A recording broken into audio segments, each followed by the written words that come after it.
Record on చేశాను. Okay okay చెప్పరా, ఇప్పుడు చెప్పరా, ఏంటి నీ డౌట్ ఏంటమ్మా? గాలి నింపడం మరియు అత్యవసరంగా గాలి నింపడం అనే క్వశ్చన్ ఎక్కడ ఉంది సార్? అదేంటంటే మనం లాస్ట్ టైం ఒకసారి డెఫిషియన్సీ ఆఫ్ ఆక్సిజన్ గురించి మాట్లాడుకున్నాం. ఇది ఎలా అంటే ఆక్వాకల్చర్ లో మన ఆక్వాకల్చర్ అంటే ఏంటి? మానవాళికి అవసరమైనటువంటి జలచరాల యొక్క పెంపకం చేసేటటువంటి విధానాన్ని ఆక్వాకల్చర్ అని పిలుస్తారు, అంతే కదా. ఆక్వాకల్చర్ అనగానేమి అని ప్రశ్న ఉంటుంది. ఆక్వాకల్చర్ అంటే మనం మామూలుగా చెప్పుకునేది ఏంటి? చేపల పెంపకం అనుకుంటాం కదా, కానీ చేపల పెంపకం కాదు. ఆక్వాకల్చర్ అంటే మానవాళికి ఉపయోగపడేటటువంటి జలచరాల యొక్క పెంపకం. ఓకేనా? అంటే జలచరాలు ఏవైనా కావచ్చు. ఫర్ ఎగ్జాంపుల్ ప్రాన్స్ అంటే రొయ్యలు కావచ్చు, లేక పీతలు కావచ్చు, లేకపోతే మనం పెరల్స్ ఉంటాయి కదా, అంటే ముత్యాలు. ఆ ముత్యాలు పెంపకం చేయడం కావచ్చు, లేకపోతే చేపల పెంపకం కావచ్చు. ఇవన్నిటిని కలిపి ఆక్వాకల్చర్ అని పిలుస్తారు. ఈ ఆక్వాకల్చర్ లో మనం పాండ్ తయారు చేసుకున్నాం. ఈ పాండ్ తయారు చేసుకున్నప్పుడు ఈ పాండ్ లో ఉన్నటువంటి ఈ మన ఫిషెస్ ఉన్నాయి కదా, మనం ఏం చేసాం? సీడ్ తెప్పించాం ఎక్కడి నుంచో. ఆ సీడ్ తెప్పించి ఈ చెరువులో వేసి మనం పెంపకం చేస్తాం. ఫర్ ఎగ్జాంపుల్ ఈ చేపలకి ఏంటంటే కావాలి? ఆహారం కావాలి, ఆక్సిజన్ కావాలి. ఆహారం అనేది ఎప్పుడు మనం వేస్తూ ఉంటాం, అది ఇబ్బంది లేదు. కానీ ఆక్సిజన్ అనేది అది తగ్గుతుందా పెరుగుతుందా, దానికి సరిపడగా ఆక్సిజన్ అందుతుందా లేదా అన్నది మనకి ఎలా తెలుస్తుంది? ఆ తెలుసుకునే విధానాల గురించి మనం మాట్లాడుకున్నాం. లాస్ట్ టైం ఒక క్వశ్చన్ చెప్పాను, ఏంటి అంటే చేపల చెరువుల్లో ఉన్నటువంటి ఆక్సిజన్ క్షీణతను తెలుసుకునే విధానాన్ని గురించి వివరించండి అనే క్వశ్చన్ చెప్పాను. అందులో ఏం చేసాం?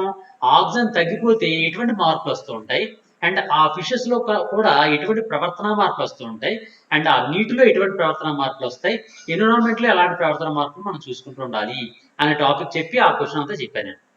ఇప్పుడు అది ఆక్సిజన్ క్షీణత ఎప్పుడైతే వచ్చిందో మనం ఏం చేయాలి? నీటిని కదపడం ప్రారంభించాలి.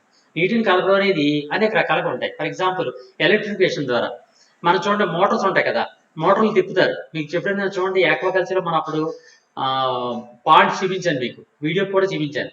ఆ పాండ్ లోపల కొన్ని మోటార్ స్విచ్ చేయగానే ఆ మోటార్లు ఏం చేస్తాయి? తిరుగుతూ ఉంటాయి. తిరుగుతూ ఉంటే ఏం చేస్తాయి? ఆ పైన నీటిని కిందకి, కింద నుండి నీటిని పైకి కదుపుతూ ఉంటాయి అన్నమాట.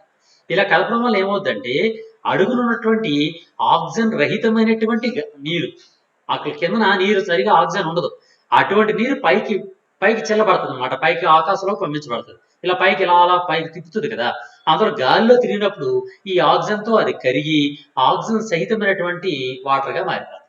అంటే ఆక్సిజన్ రహితమైనటువంటి నీరు ఆక్సిజన్ సహితమైనటువంటి నీటిగా మారుతుంది. తద్వారా ఆక్సిజన్ అనేది ఈ చేపలకి సమృద్ధిగా అందుతుంటుంది అనమాట. ఫర్ ఎగ్జాంపుల్ కరెంట్ లేదనుకోండి, ఆ మోటార్ వేయడానికి కరెంట్ లేదు. కరెంట్ లేకపోతే ఏం చేయాలి? మనం ఈ తెడ్లు ఉంటాయి చూసారా, పడవలు ఉంటాయి. ఆ పడవల లోపల తెడ్లు ఉంటాయి. ఆ తెడ్లతో ఈ పడవ నడుపుకుంటూ మనం అటు ఇటు తిరగాలన్నమాట. తిరుగుతుంటే ఏమవుతుంది? నీరు అనేది కలపబడుతూ ఉంటది.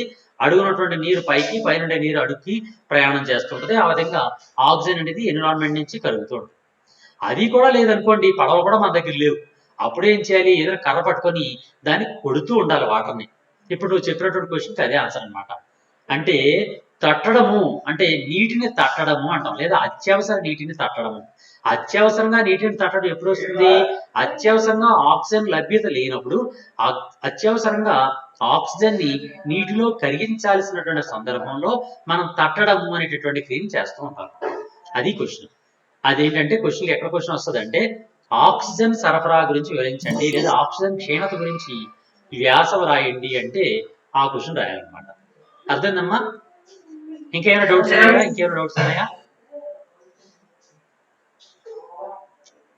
ఇంకేమైనా డౌట్స్?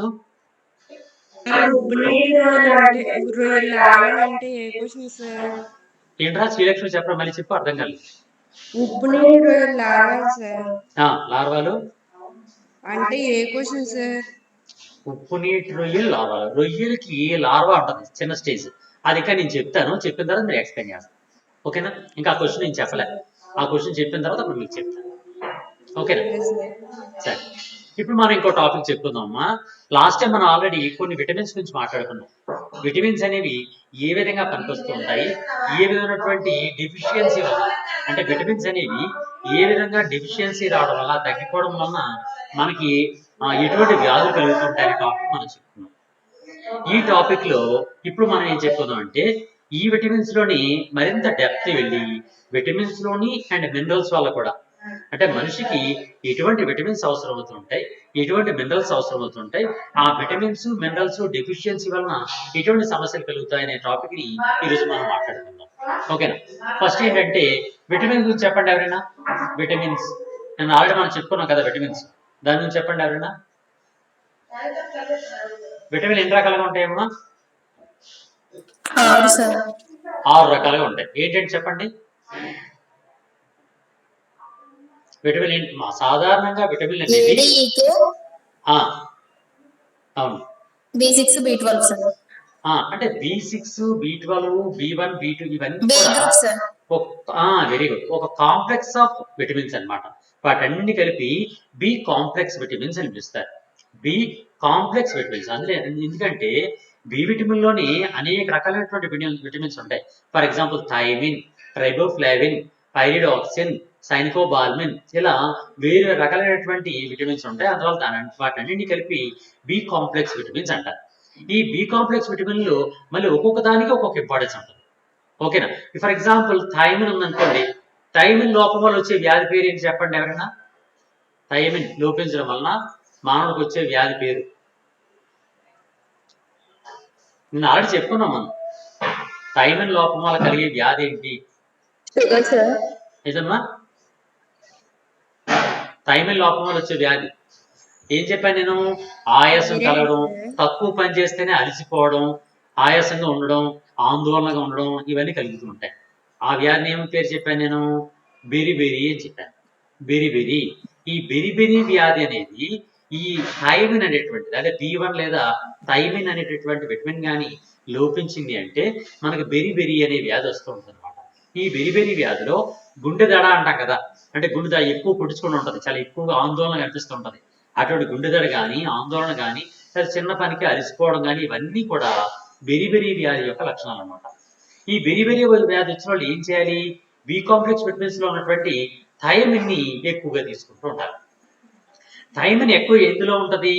ఎల్యూరాన్ పొరలో ఉంటది. ఎల్యూరాన్ పొర ఎక్కడ ఉంటది? మన బియ్యం ఉంటది కదా, ధాన్యం. ఆ ధాన్యం పై పొట్టు, అంటే ధాన్యానికి పై ఉన్నటువంటి పొరకి బియ్యానికి మధ్యన మరో పొర ఉంటది అనమాట. బ్రౌన్ కలర్ లో ఉన్నటువంటి ఒక పొర ఉంటది. ఆ పొరని ఎల్యూరాన్ లేయర్ అంటారు. ఆ ఎల్యూరాన్ లేయర్ లో ఈ బి విటమిన్ అనేది అత్యధికంగా ఉంటది. అటువంటి వాళ్ళు ఏం చేయాలంటే ఇలా ఆయాసంగా ఉండడం కానీ, గుండెదడ ఉండడం కానీ, ఇలాంటి బిరిబిరి లక్షణాలు ఎప్పుడైతే ఉన్నాయో తప్పనిసరిగా వాళ్ళు ఏం చేయాలి? దంపుడు బియ్యం తినాలి. దంపుడు బియ్యం అంటారు కదా. మామూలు బియ్యం ఏం చేస్తాం మనం? మిషన్ లో ఆడిస్తే ఆ మిషన్ ఏం చేస్తుంది? పూర్తిగా షైన్ చేస్తుంది.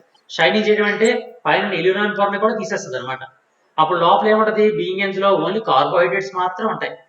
మనకు ఓన్లీ కార్బోహైడ్రేట్స్ తో మన శరీరం అనేది పూర్తిగా ఆరోగ్యవంతంగా ఉండదు. అందువల్ల ఏం చేయాలంటే ఆ ఎల్యూరాన్ పొర పోకుండా గతంలో ఏం చేసేవారు? ఈ పెద్ద రోకలు అనేవారు కదా, ఆ రోకలతో దంచేవారు. దంచితే కేవలం ఆ వరి గింజ యొక్క పై పొర మాత్రమే పోయేది అనమాట. పై పొర మాత్రమే పోయి బియ్యం గింజ ఏ ఆకారంలో కనిపించేది? బ్రౌన్ కలర్ లో కనిపించేది. ఆ విధంగా బ్రౌన్ కలర్ లో ఉంటే పైన ఎల్యూరాన్ పొర ఉన్నట్టు అనమాట. ఒకవేళ లేకపోతే తప్పనిసరిగా మనం ఏం చేయాలంటే ఆ బి విటమిన్ సంబంధించినటువంటి విటమిన్స్ మన టాబ్లెట్స్ రూపంలో కంపల్సరిగా వాడుకోవాలి. దానికన్నా బెస్ట్ పాలసీ ఏంటంటే ఇదే. నేను చెప్పాను కదా, ఏదైతే దంపుడు బియ్యం ఉంటుందో ఆ బియ్యాన్ని చేస్తుంటాం. చూడండి, ఆల్రెడీ నన్ను చెప్పాను ఏంటంటే సంక్రాంతి వచ్చింది అనుకోండి, సంక్రాంతికి మనం ఈ కొత్త బియ్యంతో ఈ పరమాన్నం అవి వండుతారు కదా. ఆ పరమాన్నం వండేటప్పుడు ఏం చేస్తారు? దంపుడు బియ్యం ఉపయోగిస్తారు. అంటే మనకు విటమిన్ డెఫిషియన్సీ రాకుండా ఇలాంటి పని చేస్తూ ఉంటాయి అన్నమాట.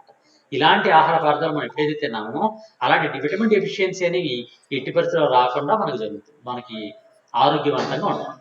అది B1 విటమిన్ అనేటువంటి థైమిన్. అలాగే B2 విటమిన్. B2 విటమిన్ చెప్పండి ఎవరైనా. B2 విటమిన్ అంటే ఏంటి? B2 విటమిన్ గురించి చెప్పండి ఎవరైనా.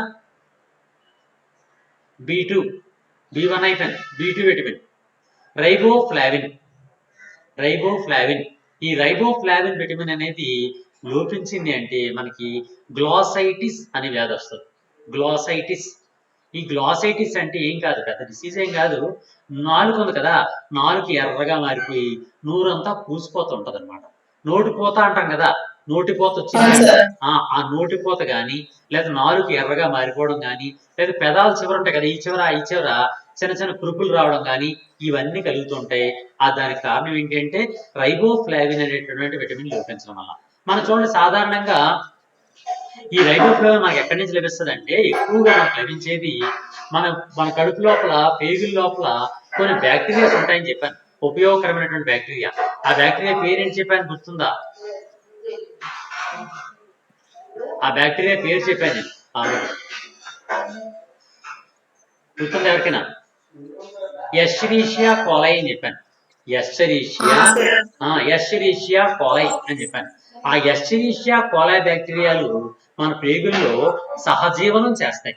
సింబియాసిస్ అంటారు దాని ఇంగ్లీష్ లో, తెలుగులో సహజీవనము అంటారు. ఈ సహజీవనం చేస్తూ మనం తిన్నటువంటి ఆహారంలో కొద్ది భాగాన్ని అవి తీసుకుంటూ ఉంటాయి. అంతేకాకుండా అవేం చేస్తాయి అంటే ఇంటర్న్ మనకి హెల్ప్ చేస్తూ ఉంటాయి. ఎలాంటి హెల్ప్ చేస్తాయి అంటే, ఆ బి కాంప్లెక్స్ విటమిన్ ని తయారు చేసి మనకు అందిస్తూ ఉంటాయి అన్నమాట. ఆ ప్రేగుల్లోకి ఆ ఎషిరీషియా కోలై విడుదల చేసినటువంటి ఆ బి కాంప్లెక్స్ విటమిన్ ని మనం పీల్చుకుంటూ ఉంటాం అన్నమాట. కానీ మనం ఏం చేస్తామంటే, ఇవి లోపల ఉన్నాయని మనం గుర్తించకుండా ప్రతి చిన్నదానికి కూడా బయోటిక్స్ వేసుకుంటూ ఉంటాం. యాంటీబయాటిక్స్ ఉంటాయి కదా, టాబ్లెట్స్. మన ఏం చిన్న ప్రాబ్లం వచ్చేటప్పటికి యాంటీబయాటిక్ టాబ్లెట్ వెనకప్పుడు నోట్లు వేసుకుంటాం. యాంటీబయాటిక్ అంటే అర్థం ఏంటి? బ్యాక్టీరియాకి వ్యతిరేకంగా పనిచేసేటటువంటి డ్రగ్ అని అర్థం అనమాట. యాంటీబయోటిక్స్ అంటే, బయోటిక్ అంటే జీవులు. ఏ జీవులు? సూక్ష్మ జీవులు. ఆ సూక్ష్మ జీవులకి యాంటీ ప్రతిరోధకంగా పనిచేసే పదార్థాన్ని యాంటీబయోటిక్స్ అంటారు. ఇటువంటి యాంటీబయోటిక్స్ ని ఎలా పడితే అలా నోట్లో వేసేస్తుంటే, అంటే మనం మింగేస్తుంటే ప్రతి చిన్న విషయానికి ఆ యాంటీబయోటిక్ కడుపులోకి వెళ్ళి, పేగుల్లోకి వెళ్ళి మనకు ఉపయోగపడేటటువంటి బ్యాక్టీరియాని కూడా చంపేస్తుంది. మీరు చూడండి, ఎప్పుడైనా సరే జ్వరం వచ్చిందని డాక్టర్ గారి దగ్గరికి వెళ్తే టాబ్లెట్ ఇస్తారు. టాబ్లెట్ పారాసిటమాల్ ఒకటి, యాంటీబయోటిక్స్ ఒకటి ఇస్తారు. ఈ రెండు మనం వేసుకుని అనుకోండి, వెంటనే జ్వరంతో పాటు ఈ నోటు పక్కన రెండు వైపులు కూడా పెదవ పక్కన చిన్న చిన్న కురుపులు వస్తాయి. మీ అందరూ చూసే ఉంటారు కదా, చూసారు ఎవరైనా? ఇలా పెదాల పక్కన చిన్న చిన్న కురుపులు వస్తాయి కదమ్మా. ఆ కురుపులు వచ్చాయి అని డాక్టర్ గారు చెప్పగానే ఆయన ఏం చేస్తారంటే బి కాంప్లెక్స్ విటమిన్ కూడా రాసిస్తారు అన్నమాట టాబ్లెట్. అప్పుడు మనం బి కాంప్లెక్స్ విటమిన్ కూడా మనం వేసుకుంటుంటాం. ఇవన్నిటికీ కారణం ఏంటి అంటే, మనం జ్వరం వచ్చిందని వెంటనే ఏం చేస్తాం? యాంటీబయోటిక్స్ వేస్తాం. అప్పటిదాకా ఏం జరిగింది? కడుపులో ఉన్నటువంటి ఎషిరీషియా కోలై బ్యాక్టీరియాస్ అనేవి మనకు కావాల్సినటువంటి బి కాంప్లెక్స్ విటమిన్లు తయారు చేసి ఆ బి కాంప్లెక్స్ విటమిన్ మనకు అందించాయి. మన శరీరానికి బి కాంప్లెక్స్ డెఫిషియన్సీ రాలేదు. కానీ మనం ఏం చేసాం? ఒక టాబ్లెట్ వేసి మనకు ఉపయోగపడే బ్యాక్టీరియాని చంపేసాం. చంపేగానే మన శరీరానికి బి కాంప్లెక్స్ విటమిన్ అందుతుందా? అందదు. అందకపోగానే మనకేమైంది? గ్లాసైటిస్ అనే డిసీజ్ వస్తుంది అనమాట. ఆ గ్లాసైటిస్ నే మనం పెదాల పక్కన కురుపులు రావడం అంటాం. అప్పుడు మనకు డాక్టర్ గారు ఏం చేస్తారు? బాబు దీంతో పాటు బి కాంప్లెక్స్ టాబ్లెట్ కూడా వాడు అంటారు. అప్పుడు మనం బి కాంప్లెక్స్ వేయగానే ఆ కురుపులు తగ్గిపోతాయి. కానీ బ్యాక్టీరియా మాత్రం చనిపోయి మళ్ళీ కొత్తవి రావు. అప్పుడు మళ్ళీ కొన్ని యాంటీబయాటిక్స్ వాడటం ఒక వారం రోజులు మానేయగానే ఆ తర్వాత మళ్ళీ తక్కువగా ఉన్నటువంటి యాంటీబయాటిక్స్ మన బ్యాక్టీరియా అనేవి మళ్ళీ విభజన చెంది కొత్త బ్యాక్టీరియా ఏర్పడుతూ ఉంటాయి. కొత్త బ్యాక్టీరియా ఎప్పుడైతే ఏర్పడిందో మళ్ళీ బి కాంప్లెక్స్ విటమిన్ అనేది ఏర్పడుతూ ఉంటుంది. ఆ విధంగా యాంటీబయాటిక్స్ మాత్రం ఇష్టానుసారంగా వాడకూడదు అనమాట. అత్యవసర సమయాల్లో మాత్రమే వాడాలి, మిగిలిన సమయంలో వాడకూడదు. వాడితే ఇలాంటి ప్రమాదాలు కలిగితే మనకు ఉపయోగపడేటటువంటి బ్యాక్టీరియాలు అనేవి మన శరీరంలో చాలా ఎక్కువ ఉంటాయి. నిజానికి బ్యాక్టీరియాలు అనేవి మన శరీరంలో ఉండే కణాల కన్నా ఎక్కువ సంఖ్యలో ఉంటాయి. మన రక్తంలో కానీ, కణాల్లో కానీ, జీర్ణాశయంలో కానీ ఈ సంఖ్య చూసుకుంటే సంఖ్యపరంగా మన బాడీకి ఉన్నటువంటి కణాల కన్నా బ్యాక్టీరియా కణాల సంఖ్య ఎక్కువగా ఉంటుంది అనమాట. అందులో మనం ఎప్పుడైతే ట్యాబ్లెట్ వేసామో ఆ ఉపయోగపడే బ్యాక్టీరియాలు కూడా చనిపోతుంటాయి. అవి చనిపోయి అంటే మనకు కావాల్సిన పదార్థాలు, విటమిన్స్ కానీ, మినరల్స్ కానీ మనకు సరిగా అందవు అనమాట. అలాంటి ప్రమాదం ఉండకుండా ఉండాలంటే ఏం చేయాలి? యాంటీబయాటిక్స్ వినియోగాన్ని మనం తగ్గించుకుంటూ ఉండాలి. ఓకే, మనకు కావాల్సిన పాయింట్ ఏంటి అంటే రిబోఫ్లావిన్. ఈ రిబోఫ్లావిన్ అనేది లోపించడం వలన ఇటువంటి సమస్య కలుగుతూ ఉంటాయి. ఈ రిబోఫ్లావిన్ అనేది ఎక్కువగా మనం చూడండి, ఇప్పుడు ఇందాక అనుకున్నాం కదా, మనం తౌడు అంటారు. తౌడు అంటే ధాన్యం వాడించగా మిగిలిపోయిన పౌడర్ ఉంటుంది కదా, దాన్ని తౌడు అంటారు. ఆ తౌడు లోపల ఎక్కువగా ఈ బి కాంప్లెక్స్ విటమిన్లు అనేవి ఎక్కువ లభిస్తూ ఉంటాయి అన్నమాట. అందులో అటువంటివి కానీ లేకపోతే ఫ్రూట్స్ కానీ వీటిని ఎక్కువగా తీసుకుంటుంటే ఇలాంటి డెఫిషియన్సీ అనేది రాకుండా ఉంటుంది. నెక్స్ట్ ఏంటంటే B3 విటమిన్. B3 దాన్ని ఏమంటారంటే మన సైన్స్ లో పైరిడాక్సిన్ అంటారు. B3 అనే దాన్ని పైరిడాక్సిన్ అంటారు. అలాగే B12 ఒకటి ఉంటుంది, దాన్ని సైనకోబాల్మిన్ అంటారు. పైరిడాక్సిన్, సైనకోబాల్మిన్ ఈ పైరిడాక్సిన్ సైనికోబాల్మిన్ ఏం చేస్తాయి అంటే మన శరీరం లోపల మనకు రక్తం కావాలి కదా, ఆ రక్తాన్ని తయారు చేస్తూ ఉంటాయి అన్నమాట. ఆ రక్తాన్ని తయారు చేయడం కోసం ఉపయోగపడుతూ ఉంటాయి. రక్తం తయారు చేయడం అనేది ఎక్కడ తయారవుతుంటుంది? మన రక్తం చెప్పండి ఎవరైనా. మన శరీరంలో రక్తం ఎక్కడ తయారవుతుంది? బాడీలో ఏ భాగంలో తయారవుతుంటుందమ్మా? రక్తంలో. రక్తం అనేది ఎక్కడ తయారవుతుంటుంది మన శరీరంలో? తెలీదా? మన శరీరానికి రక్తం ఎక్కడ తయారవుతుంది? ఎర్ర రక్త కణాలు తయారయ్యే విధానాన్ని ఏమని పిలుస్తారో అని చెప్పాను లాస్ట్ టైం. దాన్ని ఏమంటారంటే హీమోపోయిసిస్ అంటారు. ఎర్ర రక్త కణాలు ఏర్పడే విధానాన్ని హీమోపోయిసిస్ అంటారు. ఈ హీమోపోయిసిస్ అనేది ఎక్కడ జరుగుతుంది అంటే ఎముక మధ్యలో జరుగుతుంది. ఎముక మధ్య లేదా బోన్ మ్యారో అంటారు. బోన్ మ్యారో తెలుసు కదా మీకు. మనం చూడండి, మాంసం తిన్నాం అనుకోండి, మాంసం మధ్యలో ఎముకల మధ్యలో మూలుగా అంటాం కదా, ఆ మూలుగుని ఏమంటామంటే బోన్ మ్యారో అంటారు. మనకు కూడా ఎముకలు ఉంటాయి కదా, ఆ ఎముకల మధ్యలో ఉన్నటువంటి ఎర్రని పదార్థం ఉంటుంది, దాన్ని ఎముక మధ్య లేదా బోన్ మ్యారో అంటారు. ఆ బోన్ మ్యారో నుంచి మనకి హీమోపోయిసిస్ అనే క్రియ ద్వారా ఎర్ర రక్త కణాలు అనేవి కొత్తగా ఏర్పడుతూ ఉంటాయి. ఎర్ర రక్త కణం లేదా ఆర్బీసీ అంటాం కదా, రెడ్ బ్లడ్ కార్పసెల్ లేదా రెడ్ బ్లడ్ సెల్ అంటాం. ఈ రెడ్ బ్లడ్ సెల్ అనేది ఎక్కడ ఏర్పడుతుంది? మనకు ఉన్నటువంటి ఎముక మధ్యలో ఏర్పడుతుంటది. ఎముకలు ఉంటాయి కదా, ఎముక మధ్యలో ఉన్నటువంటి కణజాలం ఉంటుంది, దాని ఎముక మధ్య లేదా బోన్ మ్యారో అంటారు. ఆ బోన్ మ్యారోలో హీమోపోయిసిస్ అనే క్రియ ద్వారా ఇవి ఏర్పడుతూ ఉంటాయి. ఒక ఎర్ర రక్త కణం అనేది ఒక్కసారి ఏర్పడిన తర్వాత ఎంతకాలం పాటు జీవించి ఉంటది చెప్పండి ఎవరైనా. ఎర్ర రక్త కణం యొక్క జీవిత కాలం ఎంత తెలీదా? అదేనమ్మా, very good very good. 120 days, 120 రోజులు మాత్రమే బతుకుంటది. 120 రోజుల పాటు మనకి ఏర్పడినటువంటి ఎర్ర రక్త కణం బతుకుంటది. ఆ తర్వాత ఏమవుతుంది? మనకి కాలేయం అనే భాగం ఉంటది కదా, ఆ కాలేయం ద్వారా గుండ్ర అనే ఒక చిన్న భాగం ఉంటుంది, దాన్ని ప్లీహము స్ప్లీన్ అంటారు. ఇంగ్లీష్ లో స్ప్లీన్ అంటారు, తెలుగులో ప్లీహము అంటారు.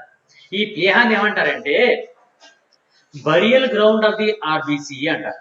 బరియల్ గ్రౌండ్ అంటే ఏంటి? శ్మశానం. ఎవరి యొక్క శ్మశానం? ఆర్బిసిల యొక్క శ్మశానం. ఎందువల్లంటే ఈ ఆర్బిసి అనేది ఏర్పడిన తర్వాత ఆ జీవితకాలం 120 days అయిపోద్ది కదా, 120 days అయిపోయిన తర్వాత ఈ ప్లేహం దగ్గరికి వచ్చి ఈ కణం అనేది పగిలిపోద్ది అనమాట, అంటే ముక్కలైపోద్ది, అది చనిపోద్ది అనమాట. చనిపోవడం ఎక్కడ సరిపోతుంటాయి? బరియల్ గ్రౌండ్ ఉంటాయి కదా, శ్మశానంలో ఉంటాయి కదా, శవాలన్నీ ఉంటాయి. ఆ విధంగానే ఆర్బిసి కణాలన్నీ కూడా అక్కడ డిస్ట్రాయ్ అవుతాయి. ఎక్కడ? ప్లీహంలో, స్ప్లీన్ లో. అందువల్ల దాన్ని ఏమంటారంటే burial ground of the RBC లేదా ఆర్బిసి కణాల యొక్క శ్మశాన వాటిక అని దేని పిలుస్తారు అంటాడు. ఆర్బిసి కణాల యొక్క శ్మశాన వాటిక లేదా burial ground of the RBC అని ఏ భాగాన్ని పిలుస్తారు అంటే ప్లీహము లేదా స్ప్లీన్ అనే దాన్ని అలా పిలుస్తూ ఉంటారు అనమాట. ఓకే, ఈ విధంగా 120 days మాత్రమే అది బతుకుంటది. ఇవి ఏర్పడడం అనేది ఆ ఎముక మధ్యలో ఏర్పడుతుంటది, చనిపోవడం అనేది ప్లీహంలో చనిపోతుంటది అనమాట. ఈ విధంగా ఈ మధ్యకాలంలో రక్తం లోపల ఈ ఆర్బిసి అనేది తిరుగుతూ మనకు ఊపిరితిత్తుల నుంచి శరీర భాగాలకి ఆక్సిజన్ సరఫరా చేస్తూ ఉంటది. అలాగే శరీర భాగాల్లో ఏర్పడినటువంటి కార్బన్ డైఆక్సైడ్ ని ఊపిరితిత్తులకి సరఫరా చేస్తూ ఉంటది అనమాట. ఈ విధంగా ఆర్బిసిలు ఉంటాయి. ఈ ఆర్బిసిలు బాగా ఏర్పడాలి అంటే మనకు తప్పనిసరిగా ఉండాల్సినటువంటి విటమిన్ ఏది అంటే B3 అండ్ B12. B3 ఏమంటామంటే ఈ పైరిడాక్సిన్ అంటారు, పైరిడాక్సిన్ విటమిన్ అంటాం. B12 అంటే సైనకోబాల్మిన్ అంటారు. ఈ పైరిడాక్సిన్ సైనకోబాల్మిన్ రెండు కూడా ఎర్ర రక్త కణాలని ఏర్పడడాన్ని ఇంప్రూవ్ చేస్తాయి, అంటే స్టిమ్యులేట్ చేస్తాయి అన్నమాట. It will stimulate the RBC production. RBC production ని స్టిమ్యులేట్ చేస్తాయి. స్టిమ్యులేట్ చేయడం ద్వారా మన రక్తం ఎక్కువ ఏర్పడుతుంటది. ఫర్ ఎగ్జాంపుల్ మనం ఉన్నాం అనుకోండి, ఇప్పుడు మన శ్రావణం ఉందనుకోండి, శ్రావణం ఏదైనా ఒంట్లో పోలేదు డాక్టర్ గారి దగ్గరికి వెళ్ళగానే డాక్టర్ గారు ఏం చేస్తారు? కన్ను ఇలా రెప్పలా తీస్తూ వస్తారు, దానిలో ఇలా టార్చ్ వేస్తూ వస్తారు. చూసి అమ్మా నీకు రక్తం చాలా తక్కువ ఉందమ్మా, రక్తం బాగా రావడం కోసం ఆ మందులు వేస్తాను, మందులు వాడు అంటారు. ఎందుకు? మన శ్రావణి సన్నగా ఉంది కాబట్టి. ఎందుకు? అందులో రక్తం అనేది ఆ అమ్మాయికి సరిగా ఏర్పడలేదు, తనకి సరిపడినట్టుగా ఈ పైరిడాక్సిన్ ఈ సైనకోబాల్మిన్ విటమిన్స్ అనేవి ఆ అమ్మాయికి సరిగా అందట్లేదు. అంతేకాకుండా ఐరన్ కంటెంట్ ఎక్కువ ఎందులో ఉంటది? తోటకూరలో ఉంటది. ఆషాఢ మాసంలో ఎక్కువ ఏం తింటారు? ఒక ప్రత్యేక కూర తింటారని చెప్పాను. ఏ కూర చెప్పాను నేను? నిన్న మొన్న చెప్పాను. ఏ కూర చెప్పానమ్మా? కొత్త పెళ్లి ఎవరున్నారు మనలో? కొత్త పెళ్లి కూతురు ఉన్నారు ఎవరో? గౌతమి గౌతమి ఉంది, ఇంకెవరున్నారు? ఆ ఎవరో తింటారు కదమ్మా, ఏం తింటారు ఆషాఢ మాసంలో? ఒక ఆకుకూర తింటారు, ఏంటది? దాని పేరు ఏం పేరు? పొనగంటి కూర. వెరీ గుడ్, పొనగంటి కూర. పొనగంటి కూర, స్లాష్ కూర, తోటకూర, ఇవన్నీ కూడా ఐరన్ కంటెంట్ రిచ్ అన్నమాట. చాలా ఎక్కువగా ఐరన్ కంటెంట్ ఉన్నటువంటి ఈ ఆకుకూరలు అన్నమాట. ఇవి ఎందుకు ఆషాఢ మాసంలో ఎక్కువ ఎందుకు పెడతారంటే, అమ్మగారింటి వస్తుంది కదా అమ్మాయి, రాగానే కడుపులో ఉన్నటువంటి ఏమైనా సమస్యలు ఉంటే ఆ సమస్య క్లియర్ అయిపోతాయి. ఇందువల్ల ఆకుకూరలో ఎక్కువగా ఫైబర్ ఉంటది. ఈ ఫైబర్ ఎక్కువగా ఉండడం వల్ల ఏమవుతుందంటే జీర్ణ వ్యవస్థ స్టిమ్యులేట్ అవుతూ ఉంటది. అంతేకాకుండా తోటకూర కానీ, ఈ పొనగంటి కూర కానీ, వీటిలో ఐరన్ కంటెంట్ ఎక్కువ ఉంటది. ఐరన్ కంటెంట్ ఎప్పుడైతే ఎక్కువ ఉందో ఆ అమ్మాయికి ఏమవుతుంది, ఆ అబ్బాయికి కానీ అమ్మాయికి కానీ ఎర్ర రక్తాలు అనేవి ఎక్కువ ఏర్పడతాయి. అంటే రక్తం అనేది ఎక్కువ ఏర్పడుతుంది అనమాట. అందువల్ల రక్తం అనేది ఎప్పుడైతే ఎక్కువ ఏర్పడింది, జీర్ణ వ్యవస్థ ఎప్పుడైతే స్టిమ్యులేట్ అయిందో ఆ అమ్మాయి యొక్క ఆరోగ్యం అనేది బాగా కుదిరిపడుతూ ఉంటుంది అనమాట. మీరు ఎప్పుడైనా ఎవరైనా చుట్టాలు వచ్చారనుకోండి, వాళ్ళకి చికెన్ మటన్ ఎట్టడం కాకుండా తోటకూర పెట్టండి ఎక్కువగా. తోటకూర చాలా ఆరోగ్యవంతం అనమాట. ఎందుకు ఆరోగ్యవంతం? జీర్ణ వ్యవస్థకు ఆరోగ్యవంతం, అలాగే రక్తం ఏర్పడడానికి కూడా ఉపయోగపడుతూ ఉంటుంది అనమాట. ఓకేనమ్మా? ఈ విధంగా మీ అందరూ కూడా ఏం చేయాలి, తప్పనిసరిగా ఈ రోజు నుంచి ఒక రోజు వారానికి ఒకసారి, ఆషాఢ మాసం కాబట్టి ప్రస్తుతం ఏం చేయాలి, ఈ పొనగంటి కూర తినండి, లేదా తోటకూర తినండి, లేకపోతే శాషలేష్ కూర చాలా తక్కువ, 10 రూపాయలు ఇస్తే బోల్డ్ కట్ ఇచ్చేస్తుంటారు, అది తినండి. మొత్తం అన్నిటికన్నా చాలా ఆరోగ్యవంతం అనమాట.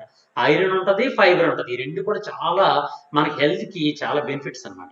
ఓకే, ఈ విధంగా మనకు కావాల్సినటువంటి ఈ బి కాంప్లెక్స్ విటమిన్స్ కూడా ఇందులో ఎక్కువగా ఉంటాయి. ఎందులోని ఎక్కువ ఉన్నాయి?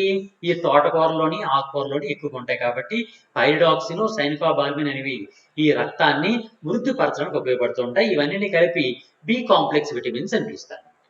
ఓకేనా? మనం ఏం చెప్పుకున్నాం ఇప్పటి వరకు? ఏ విటమిన్ గురించి చెప్పుకున్నాం? బి కాంప్లెక్స్ విటమిన్స్ గురించి చెప్పుకున్నాం. అలాగే సి విటమిన్ గురించి చెప్పండి ఎవరైనా. సి విటమిన్ మీరు చిన్నప్పుడు చదివి ఉంటారు సి విటమిన్ గురించి. సి విటమిన్ యొక్క శాస్త్రీయ నామం చెప్పండి అమ్మా ఎవరైనా. సి విటమిన్ ని శాస్త్రీయంగా, సైంటిఫిక్ గా ఏమని పిలుస్తారు? ఎవరికైనా గుర్తుందండి? దాని పేరు నేనే చెప్పేస్తానండి, కొంచెం కష్టమైంది. దాని పేరు ఏం పేరంటే ఆస్కార్బిక్ యాసిడ్ అంట. ఆస్కార్బిక్ ఆమ్లము అని పిలుస్తారు. విటమిన్ సిని ఆస్కార్బిక్ ఆమ్లము అంటారు. ఇది ఒక యాసిడ్ అన్నమాట. యాసిడ్స్ ఏ రుచిగా ఉంటాయి? పుల్లగా ఉంటాయి. అందువల్ల పుల్లని పదార్థాల్లో విటమిన్ సి ఎక్కువగా ఉంటుంది. ఓకేనా? పుల్లగా ఉంటాయి కదా, ఆ పుల్లని పదార్థాలు, ఫర్ ఎగ్జాంపుల్ నిమ్మకాయలు చూడండి, నిమ్మకాయలు కలుపుకొని తాగుతాం మన నిమ్మరసం. ఆ నిమ్మరసంలో ఎక్కువగా విటమిన్ సి ఉంటుంది. అలాగే మన ఉసిరికాయలు తింటాం కదా, ఆ ఉసిరికాయల్లో విటమిన్ సి ఎక్కువ ఉంటుంది. విటమిన్ సి ఎందుకు పనికి వస్తుంటుంది? ఫర్ ఎగ్జాంపుల్ ఇప్పుడు కరోనా ఉందనుకోండి, కరోనా వచ్చిన వాళ్ళకి కానీ, కరోనా రాకుండా కానీ చేయడం కోసం విటమిన్ డి సి టాబ్లెట్లు వాడండి అని చెప్తున్నారు డాక్టర్లు కానీ, లేదా గవర్నమెంట్ కానీ చెప్తుంది. విటమిన్ సి ఎందుకు వాడమంటున్నారు చెప్పండి? కరోనా సమయంలో విటమిన్ సి ఎందుకు వాడమంటున్నారు అంటే, it will stimulate the immunity system of our body. మన ఇమ్యూనిటీ సిస్టమ్ ఉంటుంది కదా, వ్యాధి నిరోధక శక్తి, ఆ వ్యాధి నిరోధక శక్తిని స్టిమ్యులేట్ చేయడం కోసం విటమిన్ సి ఉపయోగపడుతూ ఉంటుంది అనమాట. అంతేకాకుండా మనకేమైనా దెబ్బలు తగిలాయి అనుకోండి, ఆ దెబ్బలు వేగంగా మానిపోవడానికి కూడా విటమిన్ సి ఉపయోగపడుతుంది. అందువలన మనకు తక్కువ కాస్ట్, ఉసిరికాయలు ఎంత కాస్ట్ ఉంటాయి? చాలా తక్కువ కాస్ట్ ఉంటాయి. అలాంటి ఉసిరికాయలు చాలా తక్కువ కాస్ట్ తో మనం బలవర్ధకమైనటువంటి బ్యాలెన్స్ డైట్ ని ఈజీగా తినొచ్చమ్మా. మన తక్కువ కాస్ట్వే, ఇప్పుడు కాస్ట్లీవి, ఇప్పుడు పేపర్లోని, టీవీలోని ప్రకటనలు ఇచ్చినట్టుగా పిజ్జాలు, బర్గర్లు వీటిలో ఏం ఉండదు, ఏ బెనిఫిట్ ఉపయోగపడే పదార్థాలు ఏమి ఉండవు. మన సాధారణంగా ట్రెడిషనల్ ఫుడ్స్ లోనే మంచి మినరల్స్, విటమిన్స్ ఉంటాయి అనమాట. అవి కూడా చాలా తక్కువ కాస్టే ఉంటాయి. నేను అత్యన్నం తినడం మానేసి ప్రతిదీ కూడా టేస్ట్ చూస్తూ ఉండాలన్నమాట. అలా టేస్ట్ చూస్తే అప్పుడప్పుడు ఉసిరికాయలు తినడం కానీ, లేకపోతే గ్రేప్స్, లేకపోతే పళ్ళు, ఏదైనా డిఫరెంట్ పళ్ళు, ఆ పళ్ళు తినడం కానీ, ఇవన్నీ చేయడం ద్వారా ఈ విటమిన్ సి డెఫిషియన్సీని మనం తగ్గించుకోవచ్చు. ఫర్ ఎగ్జాంపుల్ విటమిన్ సి తగ్గిపోయింది అనుకోండి, ఏ వ్యాధి వస్తుందని చెప్పానమ్మా నేను? ఒక వ్యాధి వస్తుందని చెప్పాను నిన్న. విటమిన్ సి తగ్గిపోతే ఏ వ్యాధి వస్తుంది? ఆ వ్యాధి పేరు ఏం పేరు గుర్తుందా ఎవరికైనా? ఎవరు తెలియదా? ఏదమ్మా, ఏ వ్యాధిరా? పంటి నొప్పులు అవి వస్తాయని వెరీ గుడ్. మనకి పళ్ళు ఉంటాయి కదా, పళ్ళు చిగురులు అంటారు, పై భాగాలు అనమాట. ఆ పళ్ళ చిగురు నుంచి రక్తం కారుతూ ఉంటది అనమాట. మన పళ్ళు బ్రష్ చేస్తాం అనుకోండి, రక్తం వచ్చేస్తూ ఉంటుంది.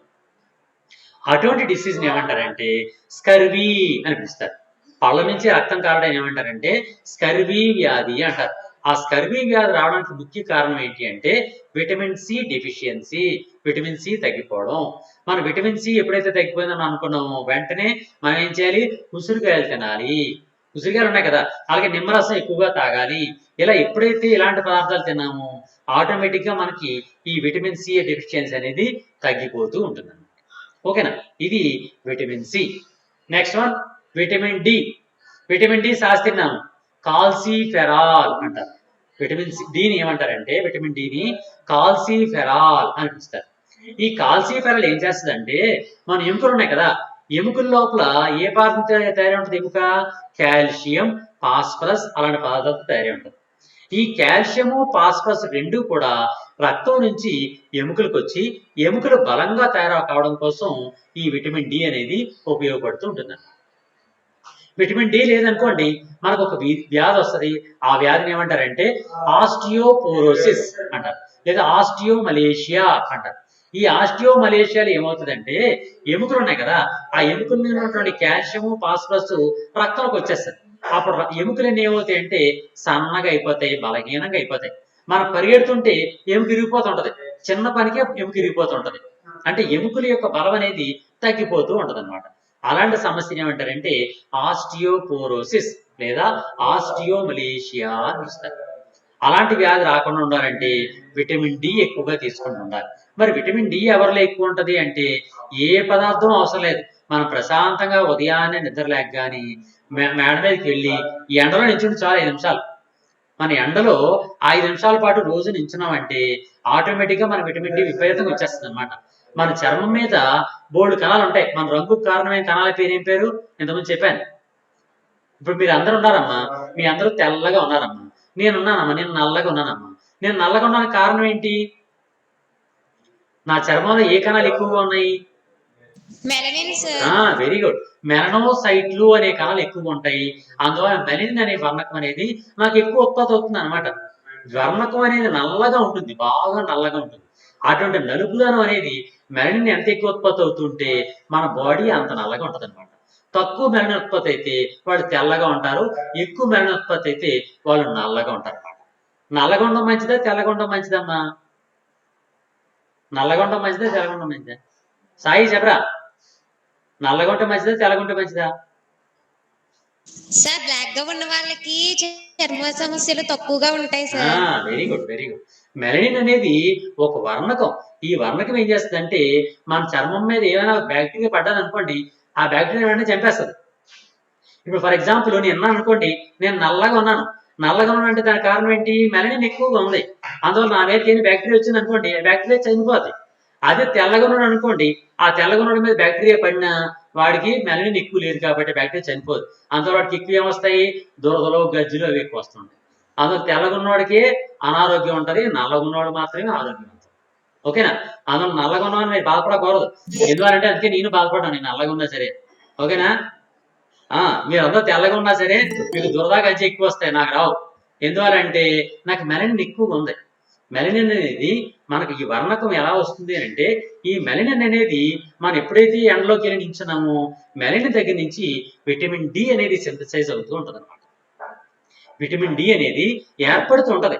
ఆ విధంగా విటమిన్ డి మనకు కావాలి అనుకుంటే, మన ఎముకలు బలంగా తయారవ్వాలి అంటే, మన ఆరోగ్యం బలవంతంగా గట్టిగా తయారవ్వాలి అంటే తప్పనిసరిగా మనం ఈ ఎండలోకి వెళ్ళి నించోవాలి. అందుకని చూడండి, పెద్దలు ఏం చెప్పేవారు ఇంతకుముందు, మనం మేడ మీదకి వెళ్ళి సూర్య నమస్కారాలు చేయమనేవారు. సూర్య నమస్కారాలు చేయడం అంటే ఇలా దండం పెట్టుకొని ఉండడం వాళ్ళ ఉపయోగం కాదు. దానికన్నా మన ఎండలో ఎప్పుడైతే నించున్నామో ఆ సన్ రే వస్తుంది కదా, ఆ సన్ రేస్ అనేవి ఉదయాన్నే వచ్చినటువంటి సూర్యకిరణాలు అనేవి మన చర్మం మీద పడి మన మెలనిన్ నుంచి విటమిన్ డి తయారవుతుంది.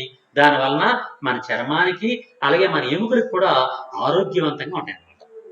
అందువలన విటమిన్ డి కావాలనుకుంటే తప్పనిసరిగా మనం ఎండలో నించోవాలి.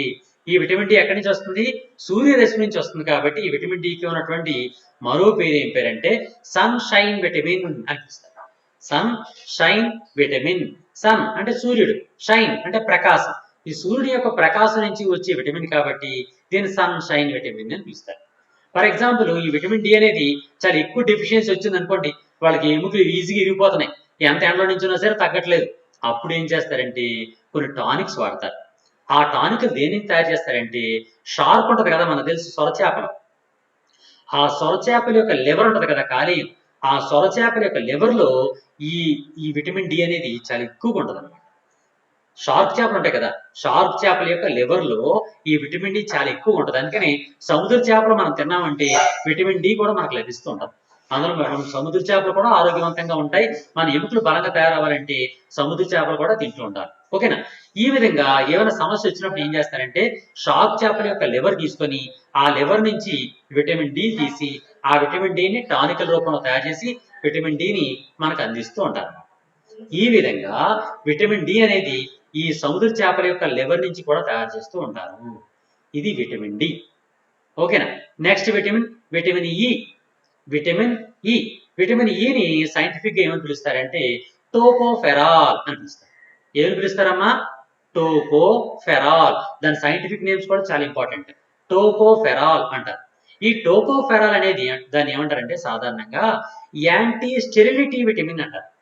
Anti sterility vitamin. స్టెరిలిటీ అంటే వంధ్యత్వము.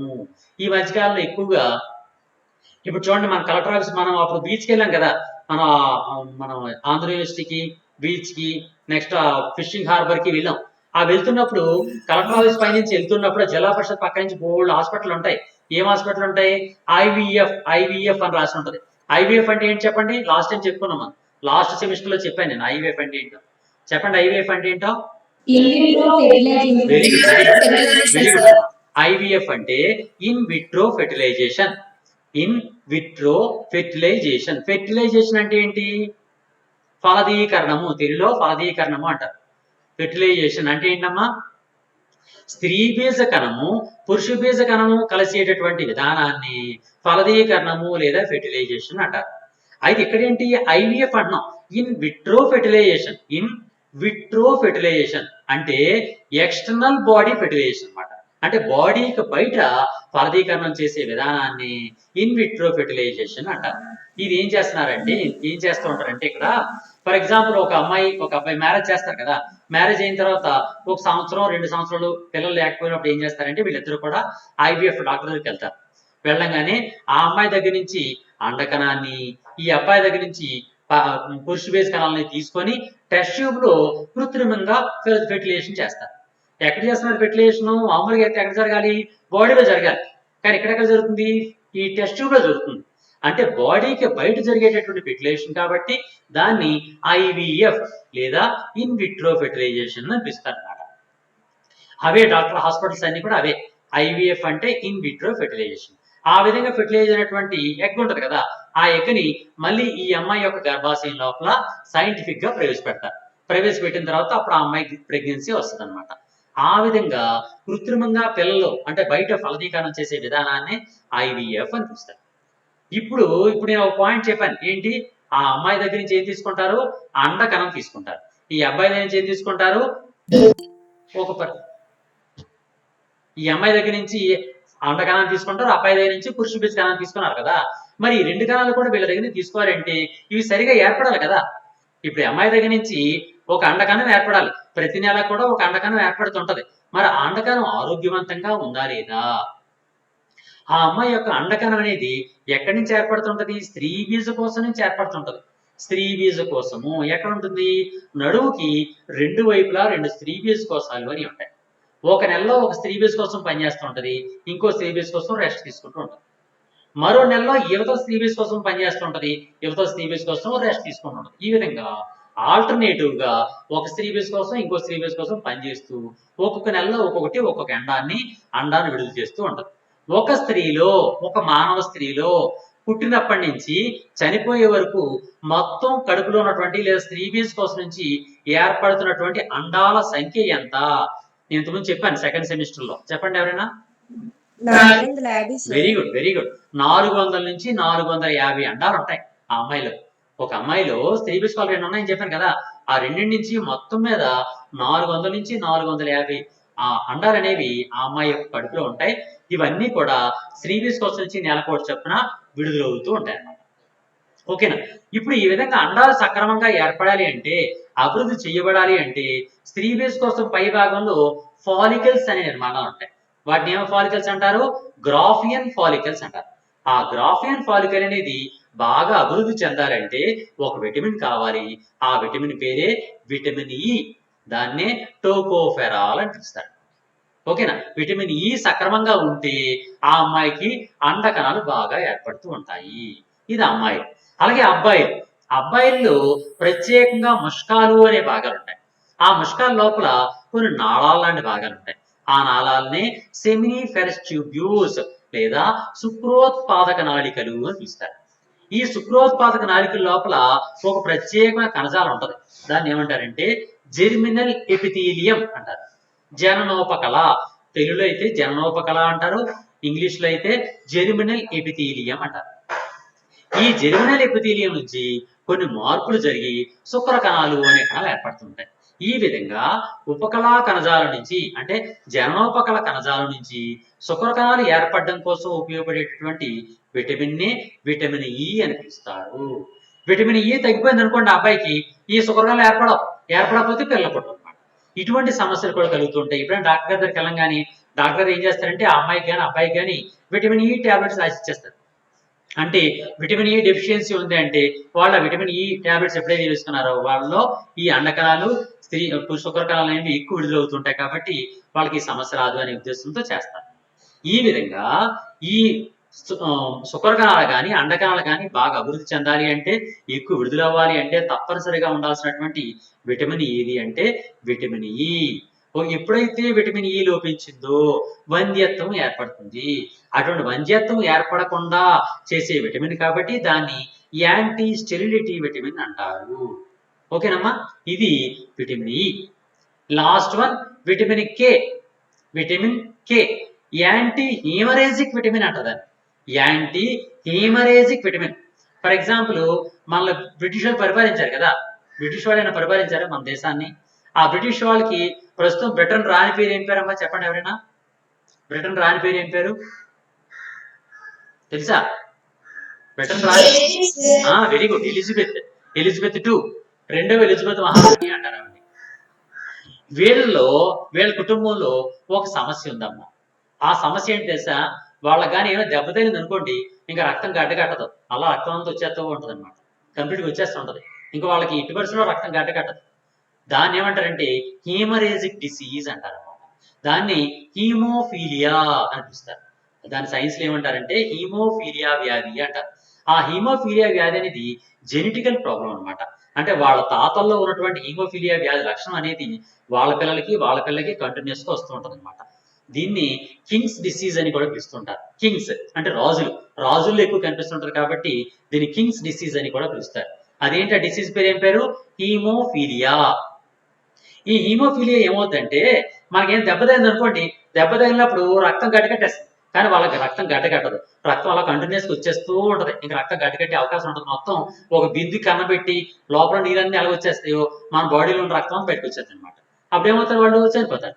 ఆ విధమైనటువంటి సమస్య ఉండే వాళ్ళని హీమోఫీలియా వ్యాధిగ్రస్తులు అని పిలుస్తారన్నమాట. దానిలో ఏం జరుగుతుంది? రక్తం అనేది గడ్డ కట్టట్లేదు. ఆ రక్తం గడ్డ కట్టాలి అంటే ప్రత్యేకంగా ఒక విటమిన్ అవసరం అవుతుంది. ఆ విటమిన్నే విటమిన్ కే అంటారన్నమాట. Vitamin K. ఆ విటమిన్ కే అనేది హీమరేజిక్ ని అంటే ఏదైతే రక్తస్రావం ఉందో, రక్తం బయటకు వచ్చేది ఉందో దాన్ని అరికట్టే వ్యాధి కాబట్టి, అరికట్టే విటమిన్ కాబట్టి దాన్ని యాంటీ హీమరేజిక్ విటమిన్ అని పిలుస్తారు. ఓకేనా? రక్తం గడ్డకట్టే చెప్పండి, ఎలా చెప్పండి అమ్మా ఒకసారి. రక్తం ఎలా గడ్డకడుతుందో లాస్ట్ సెమిస్టర్ లో నేను చెప్పాను ఆల్రెడీ. లాస్ట్ సెమిస్టర్ అమ్మా చెప్పరా ఏంట్రా? Very good. రక్త పలకికలు ఉంటాయి. దానివల్ల ఏమవుతుంది? రక్త పలకికలు ఉంటే రక్త పలకికలు అనే ప్రత్యేక కణాలు ఉన్నాయి కదా, థ్రాంబోసైట్లు అంటారు. ఆ థ్రాంబోసైట్లు అనేవి ఎక్కడైతే దెబ్బ తగిలిందో ఆ ప్రదేశంలో థ్రాంబోసైట్లు పగిలిపోయి లోపల నుంచి ఒక ప్రత్యేక దాన్ని థ్రాంబిన్ అంటారు. థ్రాంబిన్. ఈ థ్రాంబిన్ ఏం చేస్తుందంటే మన రక్తంలో ఫైబ్రిన్ అనే ప్రోటీన్ ఉంటుంది. ఆ ఫైబ్రిన్ అనే ప్రోటీన్ ని ఫైబ్రినోజన్ అనే దానికి మారుస్తారు. ఫైబ్రినోజన్ ఎప్పుడైతే మారిందో అవి దారాల్లా మారిపోతాయి అన్నమాట. పొడవుగా దారపుగుల్లా మారిపోతాయి. ఆ దారపుగులన్నీ కూడా మనకు ఎక్కడైతే దెబ్బ తగిలిందో ఆ దెబ్బకి అడ్డంగా పడిపోతాయి దారం. ఆ దారం ఎప్పుడైతే అడ్డంగా పడిందో మన బట్టలు చిరిగిపోతే కుడతాం కదా, అలా కుట్టినట్టుగా అయిపోద్ది అనమాట ఆ గాయం. ఆ దెబ్బ ఆ విధంగా కుట్టినట్టుగా దారం వచ్చేస్తాయి. ఎప్పుడైతే అలా వచ్చిందో రక్తం గడ్డ అనేది ఏర్పడుతుంది, రక్తం గడ్డ కట్టేస్తూ ఉంటుంది. ఆ విధంగా రక్తం గడ్డ ఏర్పడుతుంది. కానీ ఇందాక చెప్పాను కదా హీమోఫీలియా, ఆ హీమోఫీలియా ఉన్న వాళ్ళకి ఆ థ్రాంబిన్ అనే విటమిన్ ఉండదు అనమాట వాళ్ళలో. థ్రాంబిన్ ఎప్పుడైతే లేదో వాళ్ళ ఫైబ్రిన్ అనేది ఫైబ్రోజన్ గా మారదు, ఫైబ్రోజన్ అనేది గాయానికి అడ్డంగా పడదు, దాంతో రక్తం గడ్డ ఏర్పడదు అనమాట. రక్తం గడ్డ ఎప్పుడైతే ఏర్పడలేదో వాళ్ళు ఉన్న రక్తం అంతా కూడా బయటకు వచ్చేస్తూ ఉంటది అనమాట. దానికోసం బోల్డ్ బాధపడుతూ ఉండాలి. మళ్ళీ రక్తం ఆగాలంటే బోల్డ్ థ్రాంబిన్ ని ఇంజెక్ట్ చేస్తూ ఉండాలన్నమాట. ఇంజెక్ట్ చేస్తే వాళ్ళ రక్తం గడ్డ కడుతుంది, అప్పుడు సమస్య రెక్టిఫై అవుతుంది అనమాట. సరే, ఈ విధంగా హీమరేజిక్ ని అంటే రక్తం బయటకు వచ్చేటటువంటి హీమరేజిక్ కి వ్యతిరేకంగా పనిచేస్తుంది కాబట్టి ఈ విటమిన్ ని యాంటీ హీమరేజిక్ విటమిన్ అని పిలుస్తారు. ఇది విటమిన్ కే. అదేనమ్మా. ఈ విధంగా మొత్తం విటమిన్లు ముఖ్యంగా ఉన్నటువంటి విటమిన్లు అన్ని కూడా రెండు రకాలుగా ఉంటాయి. ఒకటి కొవ్వుల్లో కరిగే విటమిన్లు, రెండు నీటిలో కరిగే విటమిన్లు. ఒకటి కొవ్వుల్లో కరిగే విటమిన్ ఉన్నాయికోండి, కొవ్వుల్లో కరిగే విటమిన్లో ఏ, డి, ఈ, కే ఈ 4 విటమిన్లు కూడా కొవ్వుల్లో కరుగుతూ ఉంటాయి. అలాగే నీటిలో కరిగే విటమిన్లో B complex vitamins and C vitamin. ఈ విధంగా ఈ 6 రకాలైన విటమిన్ల గురించి కూడా మనం ఎక్స్ప్లెయిన్ చేస్తూ ఉండాలి. ఇది విటమిన్లు, అది లోపించడం వచ్చేటటువంటి వ్యాధులు. అర్థమైందమ్మా? అమ్మా అర్థమైందా? అర్థమైంది సార్. ఏం డౌట్స్ ఉంటే చెప్పండి. ఇందులో ఏం డౌట్స్ ఉంటే చెప్పండి రా. ఏం డౌట్స్ ఉన్నాయా? ఏం డౌట్ లేవా?